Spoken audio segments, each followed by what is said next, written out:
we've both played characters that have turned into memes now. Yes. Olivia's a meme, Cassie's a meme, Misty's a meme. How does that feel to you? Because I know I have a different reaction because I'm so old that memes are new. Do you like it? Do you like it? I think it's really fun. Yeah. Yeah. I have no problem with it. Yeah. I sometimes when I'm texting my mom, now I send back memes of my characters. Oh, as handy. replies. I just start doing that to my child. Yeah. I send him cat memes.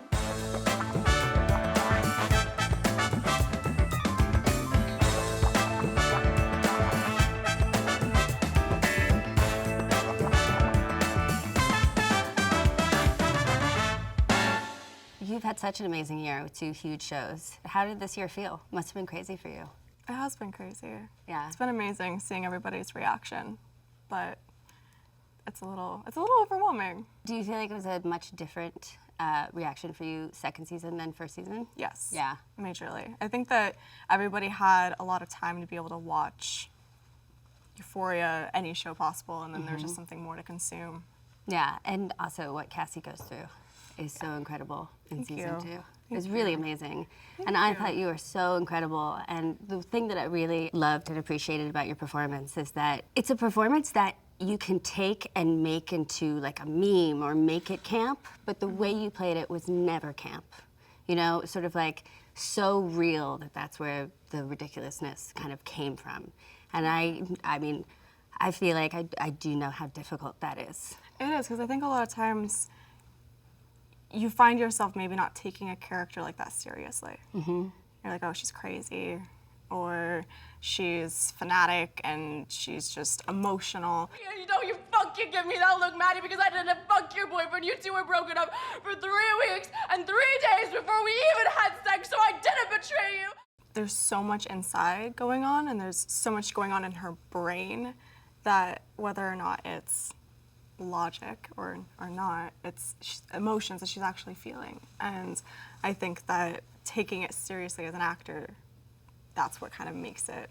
Yeah. Otherwise, it's... Or else you are going to make fun of it. Yeah, and there were so many moments also that were really uncomfortable and painful. And it is, like you're saying, like just the uncontrolled emotion of a teenager. Right, that there's so much is happening. You don't know how to handle any of it. And she has so much being thrown at her. I mean, Cassie is dealing with just trying to love herself in a moment where she does not love herself. And she's looking for that from other people. And it's so hard when you don't know who you are. Well, if that makes me a villain, then so fucking be it. I can play the fucking villain. It was sort of like she's regurgitating all of the negative things as women that were taught culturally. You know, you're like... Completely. You're sort of, it's just like, she's like the cautionary tale of taking all that stuff in too much and putting too much she doesn't know how to communicate without showing her body. Like, that is a form of communication for her, and she was never taught that you did not need that. Yeah, and just that she said, like, her dream is to just be loved. Yeah. And to give herself over to, and when she starts telling Nate, you can tell me what to wear, you can tell me what to eat. Oh, it's just so... I think that she feels safe and somehow she's in control when she puts herself in that space and in that situation.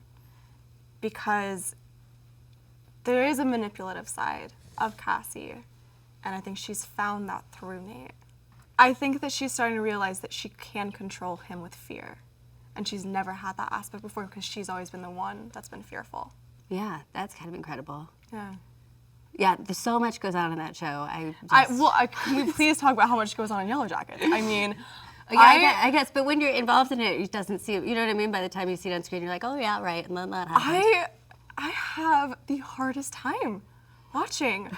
I'm so grossed out. Yeah, my sister said, she was like, it's like just feeling dread. Yes, So much dread. I haven't had nightmares in a really long time. I had nightmares after watching the first couple episodes. What happened to the last person who held you hostage? They lived happily ever after. I absolutely love Misty. She's crazy. Yeah. Do you love playing crazy? I do. I really have always enjoyed I'm kind of a bit of a contrarian. Okay. So I've always sort of, almost like an immature, rebellious way, I've always loved playing people that you are supposed to hate. You know, I've always been like, I don't want people to like me. And that's of course just me being a jerk. But I do enjoy playing characters that challenge the audience to like them in spite of their actions, kind of idea. And again, and like with Misty, I feel like it's a little similar in terms of that if you played Cassie in a way where she was camp or it wasn't grounded in extreme pain, that you could dismiss the character. Right. And I feel like Misty is a similar sort of situation. I felt so bad for her. Well, that's it, yeah, and that's the thing. She's a similar situation in that what she does is it's just on the edge of camp, you know? And she is, the comedy in a lot of the scenes. So my real desire and struggle and a whole sort of intention was to just have it all be grounded in reality and have her be somebody that, you might have seen that person on the street and kind of been like, oh, what a weirdo, but this is what's going on actually inside that weirdo. And I never wanted her, even like her appearance is very extreme, but I always wanted her to be someone that you felt like, oh, I've seen people that look like that. Yeah. Did you ever, I've always been so curious when you have a younger version of yourself. Did you work with Sammy and Ratty on creating the character together? Yeah, Sammy Henratty and I, once we were picked up after the pilot, we met and we kind of talked about just our intentions and how she was going to play her, and then I spoke about what I would be adding from age. Like she doesn't play her in a passive aggressive way, and my older Misty is extremely passive aggressive because I feel like that is a result of just being squeezed for years and rejected and not having any power and being small and all of those things. And I think that's fun to actually see this totally innocent, again, right, the and I young also Misty felt is like behaving. the young Misty kind of found power when they were trapped and they were lost, and everyone looked to her, and then she lost all of that. Yeah, and I think that is really the cycle with Misty in relationships. It's like, because she'll do something really helpful, and then people kind of let down their guards and let her in, and then all of a sudden she does something totally crazy, and you're like, well, this is what I shunned her to begin with. Yeah. So it's a weird thing because I so feel protective of her, but at the same time, this is not a safe person. They're totally right to try to get as far away from her as possible. I think the morphine might be upsetting your tummy.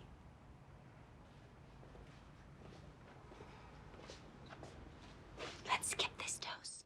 I think those are the most fun characters to develop because they're so different from ourselves. Yeah. And we get to kind of explore a whole different kind of mindset. Yeah, I really much prefer to play people that are nothing like me. Yes. That's what I try to do too. Yeah, so you didn't feel like you related or were similar to either Olivia in White Lotus or Cassie on Euphoria? Olivia is very different. Yeah, I've watched both, so Yeah, Olivia is very different from who I am and my upbringing. But Cassie, I started finding similarities, but I think that's because she is such a relatable character. And I, of course, would look for affirmation from other people, or I was never confident, or I would always fall so head over heels in love so fast. Well, I do think that's one of the universal appeals of the character and her storyline is that we have all been, women have for years kind of been taught the things that ultimately get her into the position she's in. Into the trouble that she's in. Yeah, and then Olivia, she was just, like you said, playing characters that the audience hate is so much fun. And that was the first time I really dove into something like that and then experienced the hate from the fans and the audience. Yeah, and people. As an older woman, I was like, yes, that is the young woman that I am terrified of. The one that's judging me and mean. And I was scared of her doing her. Yeah. She's meeting her friends for a girls' trip. She gets on their nerves, but she pays for everything, so they put up with her. She's an American Bridget Bardot. Yeah, that cast is incredible. Oh, I felt like I was in the best comedy workshop I could possibly be in. So what was the rehearsal process like on that We one? didn't really have any rehearsal process. We were all flown to Hawaii. It was in the middle of lockdown, so Hawaii was still closed off, the hotel was still closed, and we had the entire resort to ourselves while we were filming. That's amazing. And so we quarantined for a couple days, and then we went right into it. So there were no rehearsals at all for the scenes. Is there improv with Mike White? Or it doesn't A little seem bit, like but I have it to say, Mike is so fantastic in how he creates these voices for these characters. Yeah, the dialogue It's is almost like he's incredible. lived every single life because it's so on point. And there's many times where in other projects we're like, oh, I think maybe the character would say it like this or change or tweak a few things here and there. Nothing. No. Nothing. Mike would let us like live in scenes and play, but we never felt like we had to change his writing. Yeah, this is so good. So what's the situation like on Euphoria? Do you guys rehearse a lot? Do you stick to scripts tightly? It's such a beautiful dynamic because it's almost like a playground, and we're so fortunate because Sam Levinson allows us to kind of develop our characters with him and follow the process. So when we're in a scene, sometimes we'll either do it from beginning to end and we'll be like, we should change this up. And on the spot, we just work together on developing what maybe we should change or the character should say, or we'll just live it and he doesn't call cut. We just That's play. fun. I feel like you can sort of feel that a little bit from that show, and everything feels so authentic, and there's so much breath within scenes. I think there's a lot of truth, and thought, and emotion that's put into all of it from every single person, from Sam, from every crew member. Like, everyone puts so much time and heart and energy into the show, and it's really beautiful to be able to see. You can tell that. when you watch it too. You really feel that everybody cares so much and is so invested in it. They do. So that does bring me to the sex scenes, which I'm sure you're sick of talking about. So I'm just going to say, like, it does seem, I mean, what you're saying makes so much sense now because it does seem like you guys have so much ownership in what you're doing. And you never get a sense from seeing those scenes that the actor is like, oh, I gotta do this. You know what I mean? I don't think anyone enjoys sex scenes. So, well, I don't know, maybe people do. But you feel like everybody is in control, doing what they want to. That's so great to see, too. No, it's a very safe environment. I think I'm very fortunate that I am coming up during a time where there is so much thought in this process, and we now have intimacy coordinators. Oh yeah, I've never Have you worked one. with What's one? that like? It's really interesting because it's kind of like a stunt coordinator for a sex scene. Okay. Like, they bring in tools and No way, stop it. What choreograph kind the of whole thing. tools? Like, sometimes there's yoga mats that you can put in between each other, Okay. or there's like pads that you can put, or yoga blocks. Like, it's some weird stuff.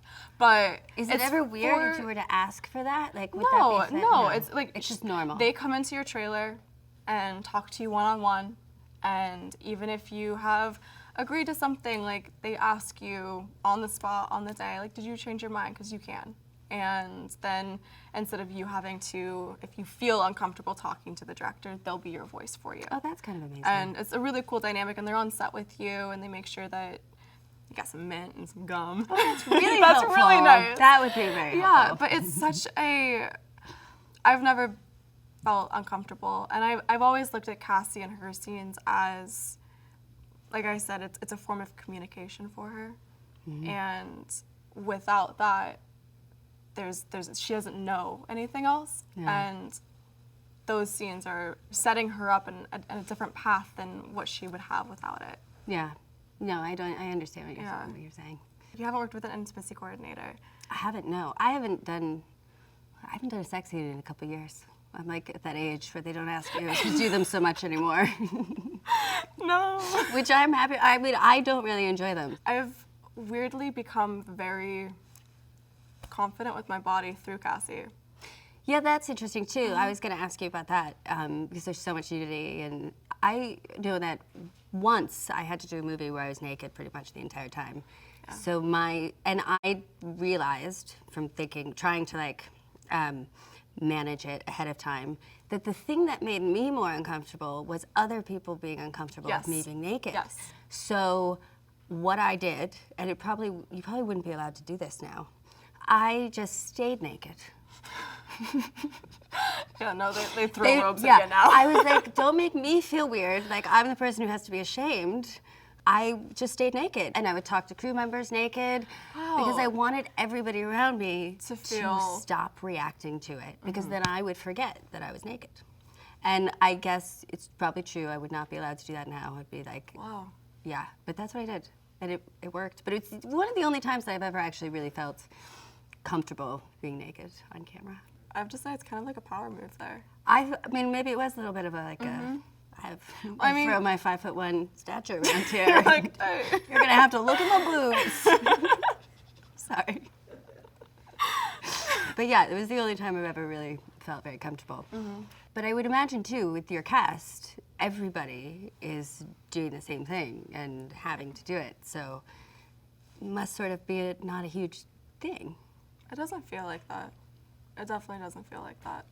I talk about it more than actual yeah, what it is. I read a few of your Yeah, interviews and saw you on Ellen, and I just thought to myself, oh my gosh, she must be so sick of talking about being naked and having sex on camera. There's a lot of conversation around it and so much fascination, but then not enough conversation about the violence that's on TV all the time.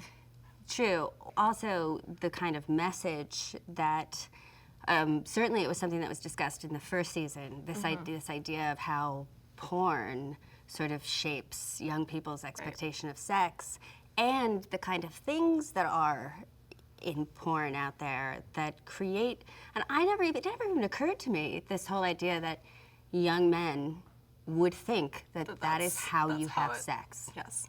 And that is a horrifying, that was a horrifying realization for me. I have a 7-year-old boy. Oh, no. Yeah, I have a 7-year-old boy, and I was like, okay, well, we're gonna have a big conversation about what's real and what's not.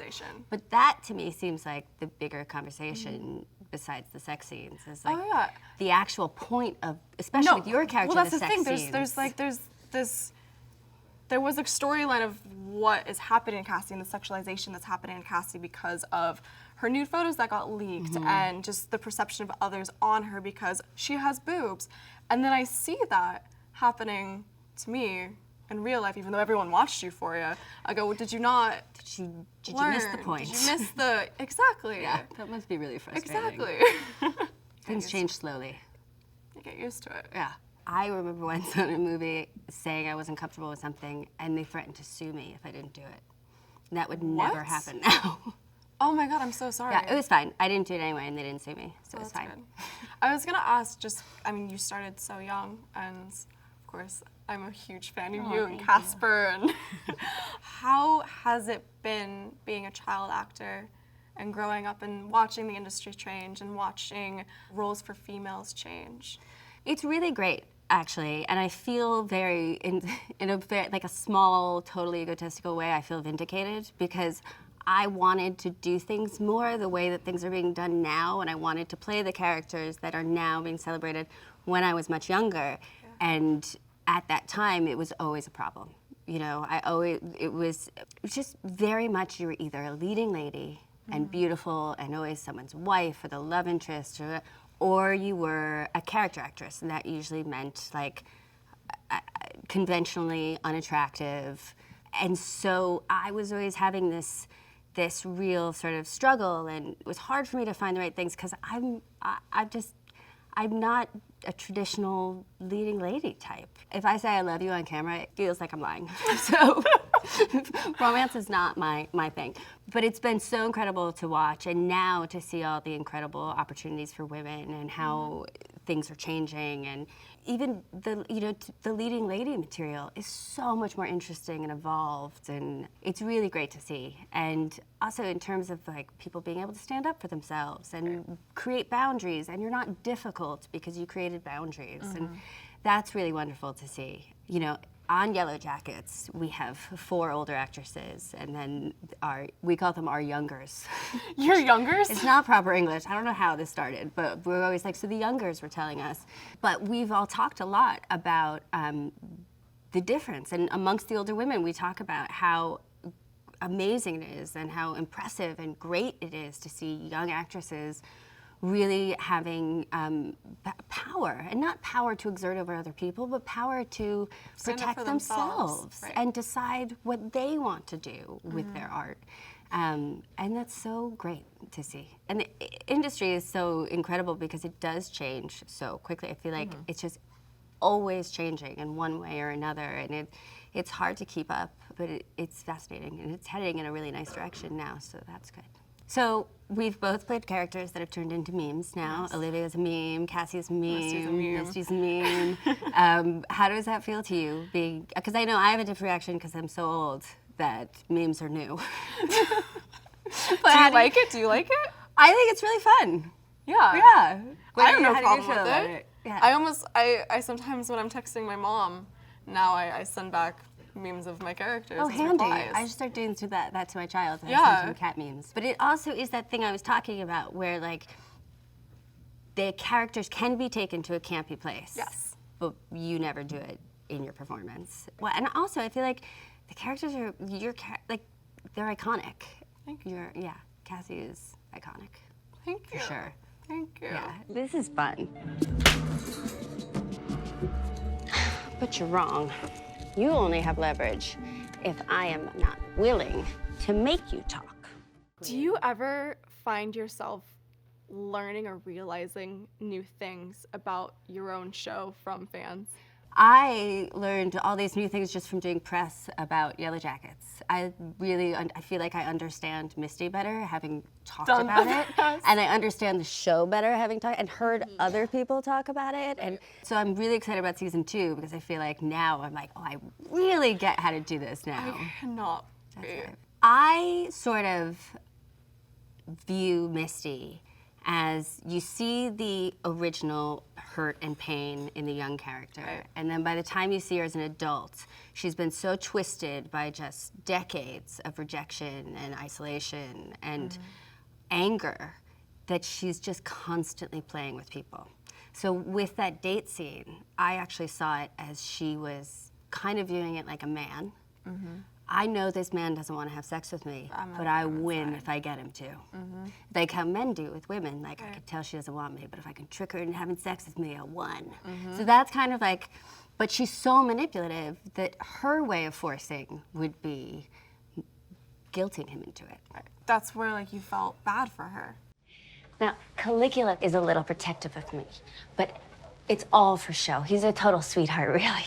But do shield your eyes if he comes at your face. Do you guys know anything about the next seasons before you go to do them? We hear a little, like Sam will call us and tell us his ideas.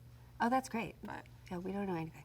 Nothing? No, and even when we were shooting during the season, they wouldn't tell us what was happening in the next episodes. Really? Yeah.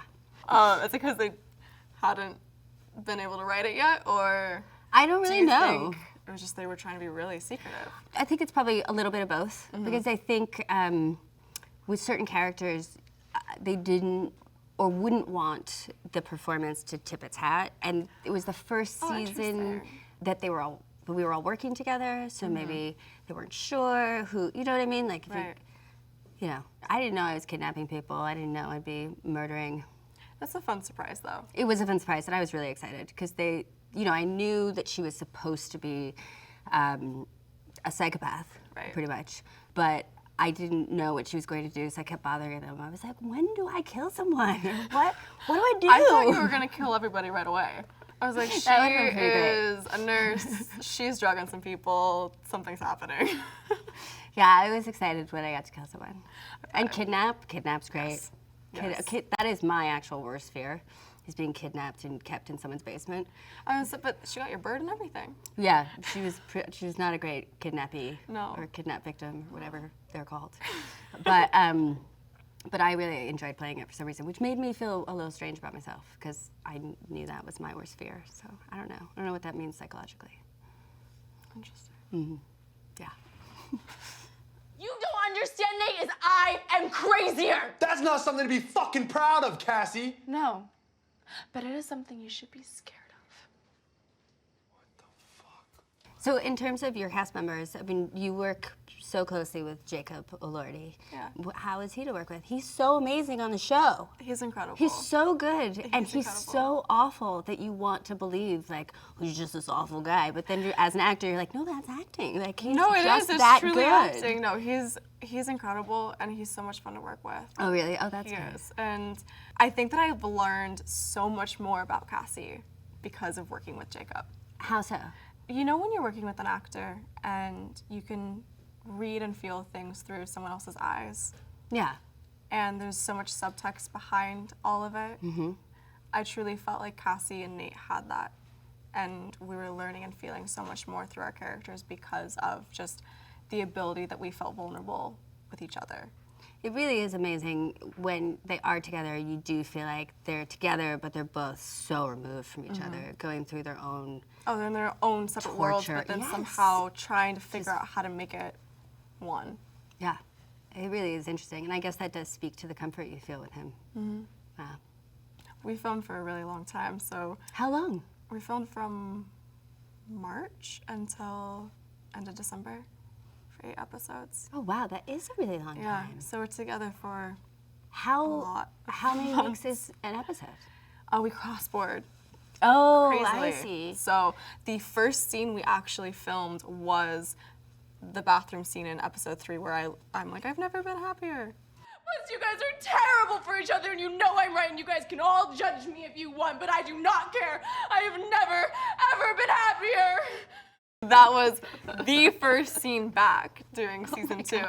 So I had to figure out how to map out all of her insane emotional roller coasters to make sure that they lined up because where you like are episode each 1 in, we filmed 4 months later. And Wow. it was quite a lot of just remembering and I writing was so down. upset when she was in the truck. I was like, please don't do this. I thought when don't I do read it for the first time I thought I was dying.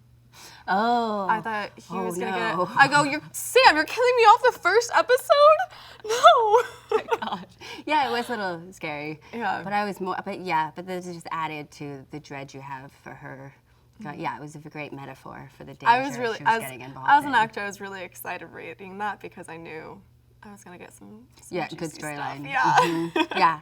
Yeah, it's a really good season for you. Thank you. Yeah. I can't wait for season 2 for Misty.